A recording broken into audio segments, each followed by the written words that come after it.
નમસ્કાર મિત્રો, આપ સૌનું હાર્દિક સ્વાગત છે. તો ચાલો નજર કરીએ તારીખ 14 અને 15 જાન્યુઆરીના રાશિ ભવિષ્યફળ પર. મેષ રાશિની વાત કરીએ તો મેષ રાશિના જાતકો માટે આ બંને દિવસો દરમિયાન ખાસ તમારે થોડાક સાવધાનીપૂર્વક વર્તવાની જરૂરિયાત છે. આ બંને દિવસો દરમિયાન તમારે ગભરાવાની જરૂર નથી, પરંતુ જો તમે વ્હીકલ ચલાવતા હોય તો ખાસ તમારે સાવધાનીપૂર્વક વ્હીકલને ચલાવવું જોઈએ. આ સિવાય જૂના કોઈ રોગની તમારે ટ્રીટમેન્ટ ચાલતી હોય અને તમે છેલ્લા ઘણા સમયથી તે ટ્રીટમેન્ટ લેવાનું ટાળતા હોય તો પણ તમારે આ બંને દિવસો દરમિયાન ખાસ તે રોગ અંગે ડૉક્ટરની કન્સલ્ટન્સી લેવી જોઈએ, જેથી કરી અને આકસ્મિક કોઈ બીમારી ઉપર જે ખર્ચ આવનાર છે તે ટળી શકે. આ સિવાય ખાસ આ બંને દિવસો દરમિયાન તમારે શાસ્ત્રી પક્ષ સાથે કોઈપણ પ્રકારના વાદ વિવાદમાં ના ઉતરવું જોઈએ. આ સિવાય રોકાણ કરવાથી આ બંને દિવસો દરમિયાન તમારે ખાસ બચવું જોઈએ. હવે વાત કરીએ વૃષભ રાશિની. તો વૃષભ રાશિના જાતકો માટે આ બંને દિવસો દરમિયાન તમને સારામાં સારા નવા બિઝનેસ અંગેના આઈડિયા લાઈફ પાર્ટનર દ્વારા સજેસ્ટ કરવામાં આવી શકે છે.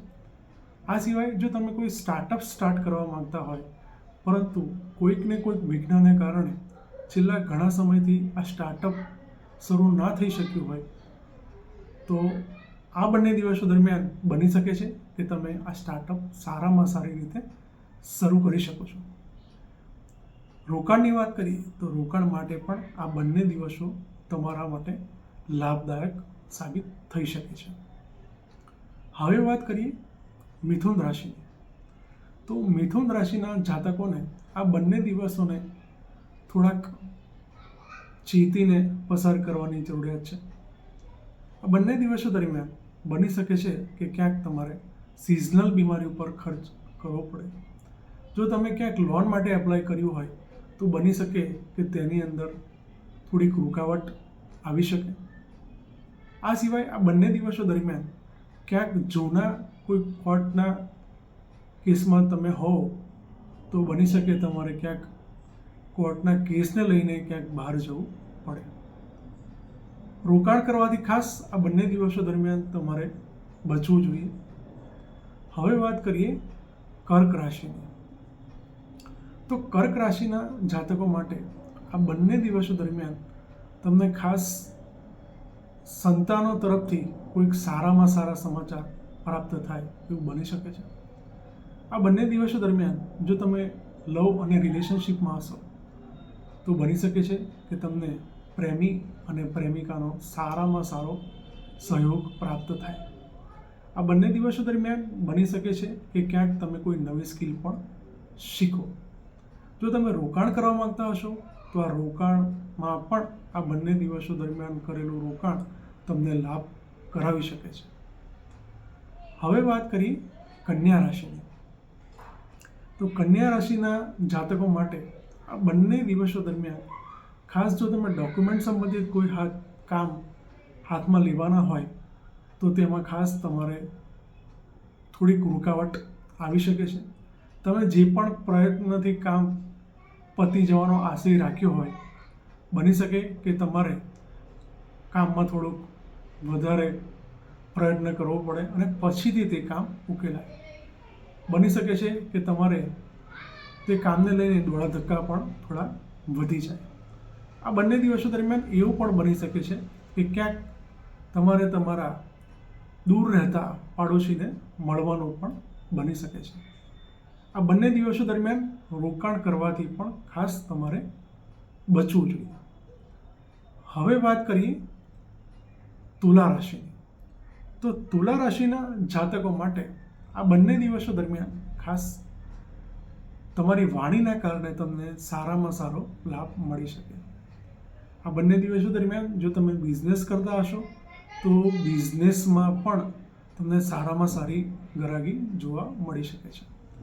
આ બંને દિવસો દરમિયાન બની શકે છે કે ક્યાંક જો તમે જોબ કરતા હશો તો જોબમાં પણ વાતાવરણ ખાસ કરીને વર્ક પ્લેસનું ખૂબ જ સારામાં સારું જોવા મળી શકે છે. તમારા બંને દિવસો ક્યાં પસાર થઈ ગયા, કદાચ કે એકદમ સ્ટ્રેસ ફ્રી રીતે પસાર થઈ ગયા તેવો તમે અનુભવ કરી શકો છો. આ બંને દિવસો દરમિયાન જો તમે રોકાણ કરવાનું વિચારતા હશો તો રોકાણમાં પણ તમને સારામાં સારો ફાયદો થઈ શકે છે. હવે વાત કરીએ વૃશ્ચિક રાશિની. તો વૃશ્ચિક રાશિના જાતકો માટે આ બંને દિવસો દરમિયાન તમે ખાસ સ્વકેન્દ્રિત રહેશો. બની શકે છે કે આ બંને દિવસો દરમિયાન તમે ક્યાંક તમારા જે જૂના પ્લાનિંગો છે તે જૂના પ્લાનિંગો જો પૂર્ણ નહીં થયા હોય તો તેને કઈ રીતે પૂર્ણ કરવા તે અંગે વિચાર કરતા પણ તમે જોવા મળી શકો છો. આ બંને દિવસો દરમિયાન બની શકે છે કે ક્યાંક જો તમારી બોડી વેટ કે એવું કંઈક વધતું તમને લાગશે તો તમે તેની ઉપર પણ અસરકારક રીતે કામ કરતા જોવા મળી શકો છો. આ સિવાય ભવિષ્યમાં કેવા પ્લાનિંગો કરવા તે પ્લાનિંગો ઉપર પણ તમે કામ કરતા જોવા મળી શકો છો. આ સિવાય આ બંને દિવસો દરમિયાન ક્યાંક તમે જો રોકાણ કરશો તો રોકાણમાં પણ તમને ફાયદો થઈ શકે છે. હવે વાત કરીએ ધન રાશિની. તો ધન રાશિના જાતકોને આ બંને દિવસો દરમિયાન ખાસ સંભાળીને ચાલવાની જરૂરિયાત છે. ગભરાવાની કોઈ જરૂરિયાત નથી, પરંતુ આ બંને દિવસો દરમિયાન ક્યાંક તમારે હોસ્પિટલના દોડા ધક્કા થઈ શકે છે. કોઈ વ્યર્થ ચિંતા તમને સતત સતાવ્યા કરે છે એવું પણ બની શકે છે. આ બંને દિવસો દરમિયાન ક્યાંક તમે શોપિંગમાં જાઓ અને તેમાં વધુ ખર્ચ કરી બેસવાના કારણે પણ તમારું બજેટ ખોરવાય તેવું પણ બની શકે છે. આ સિવાય તમે જો રોકાણ કરવાનું વિચારતા હોય તો આ બંને દિવસો દરમિયાન તમારે ખાસ રોકાણને ટાળવું જોઈએ, રોકાણથી બચવું જોઈએ. હવે વાત કરીએ મકર રાશિની. તો મકર રાશિના જાતકો માટે આ બંને દિવસો દરમિયાન ખાસ મિત્રો તરફથી તમને સારામાં સારો ફાયદો થઈ શકે છે.